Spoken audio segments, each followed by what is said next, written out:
Assalamualaikum. Salam sejahtera. Hai. Puasa kan? Slow sikit. Hai. Ada orang tegur hari tu, aku menjerit. Selamat kembali dalam channel Rais Hamid Aris TV. Masih lagi bersama dengan YouTuber kegemaran rakyat Malaysia, Indonesia, Brunei, Singapura, Patani dan juga Filipina, Rais Hamid. Apa hal korang? Check it out now. Ya budak-budu, let's go. Come on yo. Bismillahirrahmanirrahim. Allahumma salli ala Muhammad wa ala ali Muhammad. Allahu Akbar. Tekan butang subscribe. Ini viral ni. Ni semalam ni, Ketua Polis Daerah Klang Utara, Assistant Commissioner S. Vijaya Rao berkata kejadian yang berlaku kira-kira jam 9.40 semalam, 3 lelaki hadir ke balai berkenaan untuk buat laporan polis. Tiba-tiba datang lagi 5 lelaki masuk dalam balai. Dia pergi cari rupanya yang 3 yang datang awal tadi tu. Dia pergi bedok yang 3 tu. Bukan setakat bedok yang 3 yang datang awal tu, siap dia cuba nak mengugur-ugur polis. Dia nak bedok pula polis. Hasil tindakan pantas polis, 5 lelaki yang berusia 28 hingga 41 tahun ditahan bagi membantu siasatan awal. Ada gaduh-gaduh lah. Pantas tak aku bagi salam terus cerita, tak payah nak belit-belit. Okey, baik. Dia bila cerita je pasal Kelang, orang luar, orang international pun memang semua tahulah. Macam Kumar Family tu pun dia dah cerita dah. Dia Kelang ni ghetto. Aku rasa kalau aku letak video dia dekat dalam aku punya YouTube ni, insyaAllah mungkin kena flag ke, kena ban ke, kena limited ke. Cuma yang aku nak cakap lah dekat sini kan, melihat kepada video yang viral itu, alah, kesian lah tengok polis yang bertugas masa tu kan. Ini aku nak tanyalah, dan mungkin menjadi persoalan kepada semua juga. Memang dia seorang je ke yang duty masa tu? Nak kata 9.40 time tu rasa-rasanya tarawih dah habis. Macam mana korang susun korang punya duty roster, siapa yang bertugas pada 9.40 malam kejadian? Dan kalau ya pun tak ada orang sangat, takkannya dia biar je seorang je dekat dalam tu. Ada beberapa orang netizen yang katanya mempelekehkan lah abang polis yang berada dekat dalam tu. Apa polis tak berani apa semua lah. Okey, ni cerita dia dekat sini. Kau letak diri kau dekat tempat abang polis tu, kalau berada dalam situasi macam tu, agak-agak kau berani tak nak buat apa-apa? Aku rasa dalam kepala abang polis tu pun macam-macam dia tengah fikir. Sagi kang aku tak melawan kang, netizen kecam. Kalau aku melawan kang, aku ada anak bini dekat rumah. Ni lagi berapa hari je dan nak raya ni, tak sempat aku beraya. Sagi kang kalau aku bertindak sekalipun, nanti kang tiba-tiba aku juga yang salah. Ada puak-puak yang kata aku yang bertindak kejam terhadap orang awam. Tiba-tiba ada pula yang lawyer rambut panjang lah, rambut putih lah. Tiba-tiba ada lawyer. Ada je lah nanti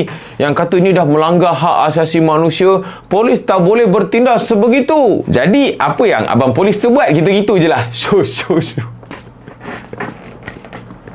Tolak.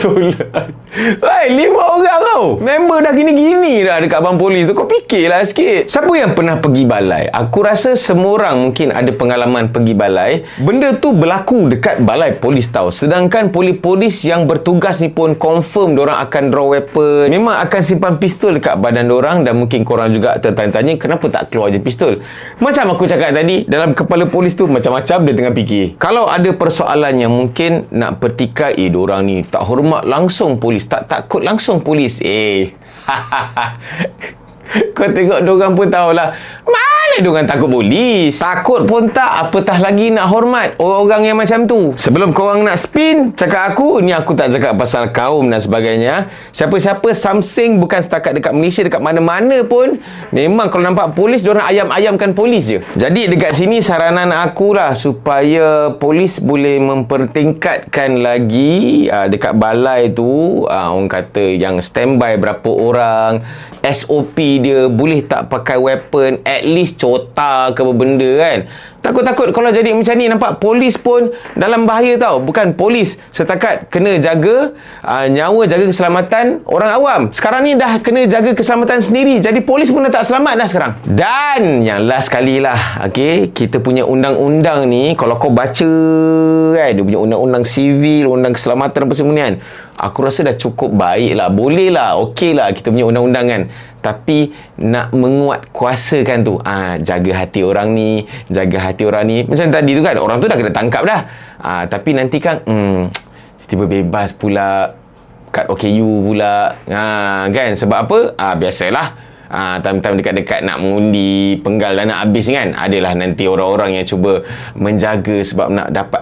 Itu biasalah, itu biasa dekat Malaysia ni. Aku harapkan undang-undang dekat Malaysia ni berjalan tanpa prejudis lah. Tak kisahlah bangsa apa ke, agama apa ke, dekat pilihan raya, dekat nak raya ke, orang tu buat salah, straight away ikut dia punya undang-undang tu. Apa hukuman yang dia patut terima, terima. Itulah sekarang ni undang-undang dekat Malaysia ni memang sepatutnya apa, undang-undang ni melindungi kan rakyat kan, tapi macam dah tak berapa nak function sangat dah undang-undang sekarang ni. Yang aku tahu dia confirm function dekat orang-orang susah, yang tak ada kepentingan, yang tak ada pengaruh, tak ada kabel.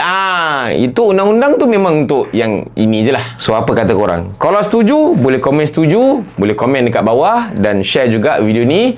Jangan lupa untuk tekan butang like, butang subscribe juga butang loceng untuk notification video-video daripada Channel Rais Hamid. Selepas ini, insyaAllah semoga semuanya dimurahkan rezeki, dipermudah urusan. Jumpa lagi dalam next video. Assalamualaikum. Bye-bye. See ya.